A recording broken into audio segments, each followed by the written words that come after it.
మంజుల ఆంజనేయులు కుటుంబానికి ముఖ్యమంత్రి సహాయ నిధి 1.49 లక్షల చెక్ అందజేత. కుటుంబ సభ్యులకు స్వయంగా అందజేసిన ఎమ్మెల్యే డాక్టర్ చదలవాడ అరవింద్ బాబు. ఉరంపిచర్ల మండలం సంతగుడిపాడు తెలుగుదేశం పార్టీ బీసీసీఎల్ అధ్యక్షులు మంజుల ఆంజనేయులు అనారోగ్యంతో మరణించిన సందర్భంగా వారి కుటుంబానికి ముఖ్యమంత్రి సహాయ నిధి నుండి 1,49,000 విలువైన చెక్కును నరసరావుపేట శాసనసభ్యులు డాక్టర్ చదలవాడ అరవింద్ బాబు ఆదివారం అందజేశారు. ఈ సందర్భంగా ఎమ్మెల్యే మాట్లాడుతూ మంజుల ఆంజనేయుల మరణం తెలుగుదేశం పార్టీకి తీరని నష్టమని, పార్టీలో అందరి ప్రియమైన నాయకుడని తెలిపారు.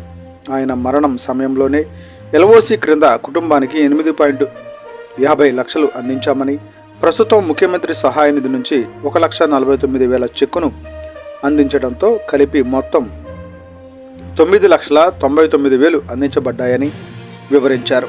ఇకపై కూడా మంజుల ఆంజనేయులు కుటుంబానికి అవసరమైన సహాయం అందించేందుకు సిద్ధంగా ఉన్నామని, ముఖ్యంగా కుటుంబ సభ్యులకు ఉద్యోగ అవకాశాలు కల్పించేందుకు ప్రయత్నాలు చేస్తున్నామని తెలిపారు.